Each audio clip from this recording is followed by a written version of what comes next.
ये हमारा 16वां आदिवासी युवा आदान प्रदान कार्यक्रम है। ये कार्यक्रम हम लोग आनंद धाम ट्रस्ट बक्करवाला नांगलोई में किया जा रहा है। इस बार जो हमारे पास 3 राज्यों से आ रहे हैं, छत्तीसगढ़, झारखंड और उड़ीसा के 5 जिलों के युवा, 200 युवा रहेंगे और साथ में उनके साथ 20 एस्कॉर्ट्स आएंगे। मेरा युवा भारत नेहरू युवा केंद्र संगठन तथा गृह मंत्रालय भारत सरकार के संयुक्त तत्वावधान में 16वां आदिवासी युवा आदान प्रदान कार्यक्रम 13 से 19 फरवरी 2025 तक आनंद धाम ट्रस्ट नांगलोई दिल्ली में आयोजित किया जा रहा है। उद्घाटन 13 फरवरी को शाम 4 बजे एवं समापन 19 फरवरी को सुबह 11:30 बजे होगा। इस कार्यक्रम में छत्तीसगढ़, झारखंड और ओडिशा के नक्सल प्रभावित 5 जिलों से 200 युवा प्रतिभागी व 20 अनुरक्षक अधिकारी भाग लेंगे। कार्यक्रम का उद्देश्य युवाओं को राष्ट्रीय एकता, अखंडता और भारतीय संस्कृति से जोड़ना है। प्रतिभागियों को सीआरपीएफ इकाई, दिल्ली के ऐतिहासिक स्थलों और प्रमुख संस्थानों का दौरा कराया जाएगा। इस अवसर पर उपनिदेशक पूनम शर्मा ने बताया कि कार्यक्रम में उद्योग, प्रशासन, खेल और कला से जुड़ी हस्तियों के साथ संवाद, तकनीकी संस्थानों का भ्रमण और सांस्कृतिक प्रस्तुतियां होंगी। इस कार्यक्रम से आदिवासी युवाओं को राष्ट्र की मुख्य धारा में शामिल होने और देश के विकास में भागीदारी निभाने का अवसर मिलेगा। सबसे पहले तो मैं आप सभी का स्वागत करती हूँ कि इतने कम समय में आप लोगों ने हमें टाइम दिया, ये प्रेस कॉन्फ्रेंस कर रहे हैं। तो मैं ये कार्यक्रम के बारे में बताना चाहूँगी। ये हमारा 16वां आदिवासी युवा आदान प्रदान कार्यक्रम है, जो गृह मंत्रालय के सौजन्य से हम लोग करते हैं। इसमें दिल्ली राज्य और नेहरू युवा केंद्र दिल्ली, उत्तरी दिल्ली, हम लोग ये कार्यक्रम कर रहे हैं 13 से 19 फरवरी 2025। और ये कार्यक्रम हम लोग आनंद धाम ट्रस्ट बक्करवाला नांगलोई में किया जा रहा है। तो इस कार्यक्रम में जो बच्चे आदान प्रदान युवा कहाँ से आएंगे, किन किन स्टेटों के आएंगे? ये जो युवा होते हैं नक्सलवाद एरिया के युवा होते हैं। और इस बार जो हमारे पास 3 राज्यों से आ रहे हैं, छत्तीसगढ़, झारखंड और उड़ीसा के 5 जिलों के युवा, 200 युवा रहेंगे और साथ में उनके साथ 20 एस्कॉर्ट्स आएंगे, जो बीएसएफ से आएंगे।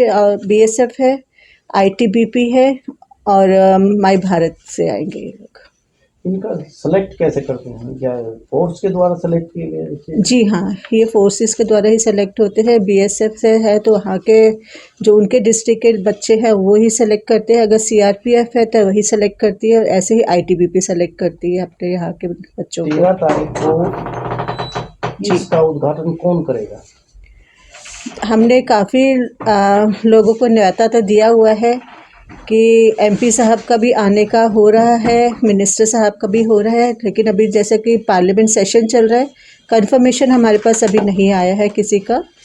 और जैसी कंफर्मेशन आता है हम आपको बता देंगे कि कौन वीआईपी आ रहे हैं हमारे में। 13 तारीख से 19 तारीख तक कहाँ का इनका घुमाने का आपका कार्यक्रम है? हाँ जी, ये 7 दिन का कार्यक्रम रहता है। 13 को हमारा विधिवत उद्घाटन होगा शाम को 4 बजे।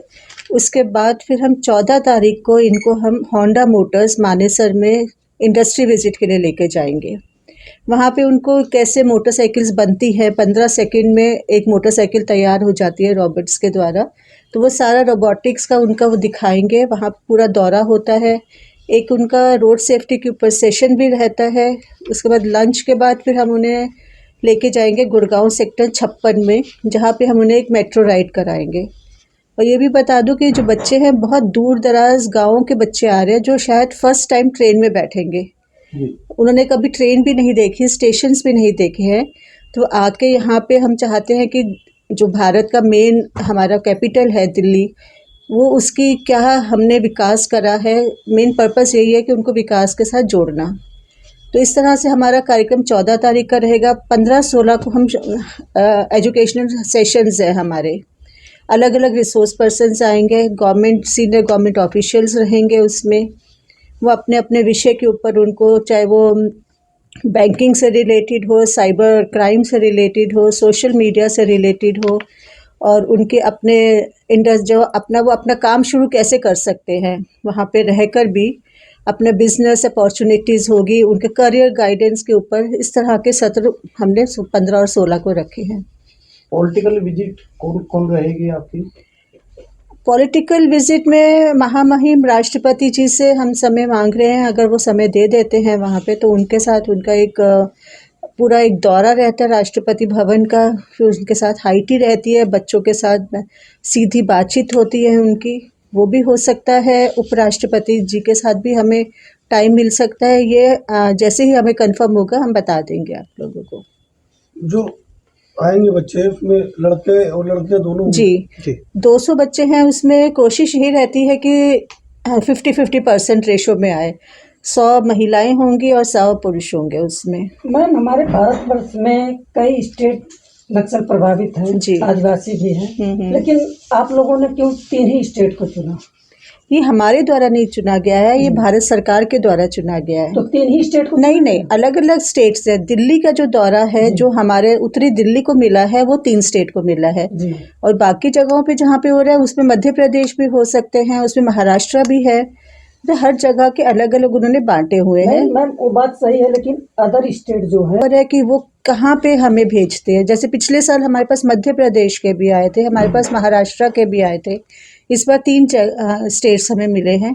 हो सकता है अगले साल हमें और 5 मिल जाए। इसी तरह अलग अलग राज्यों में ये सारे कार्यक्रम हो रहे हैं। वहाँ पे सब जगह पे, हर जगह के जहाँ जहाँ नक्सलवाद एरिया जिनको घोषित किया गया, वहाँ के बच्चे जा रहे हैं। इस तरह के कार्यक्रम मेन लक्ष्य तो ये है कि उन बच्चों को, जो हमारे देश की विचारधारा, जो विकास धारा है, उसके साथ जोड़ने का है। उनको वहाँ से बाहर निकालने का है कि उनकी जो दुनिया है वहीं तक सीमित है। आगे उनके पास अपॉर्चुनिटीज़ वहाँ नहीं मिल पाती है, तो वो आगे आएँ, देखें। दिल्ली में आ रहे हैं, ऐसे और देश के राज्यों में जा रहे हैं कि कहाँ तक हमारा विकास हो चुका है। तो हम सरकार ये चाहती है कि वो भी नक्सलवाद को छोड़ के, इन चीज़ों को छोड़ के आगे देश के विकास में अपनी भूमिका दे।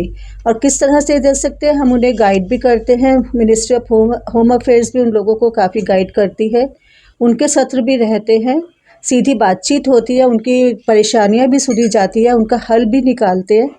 तो ये बहुत महत्वपूर्ण कार्यक्रम है मिनिस्ट्री ऑफ होम अफेयर्स का।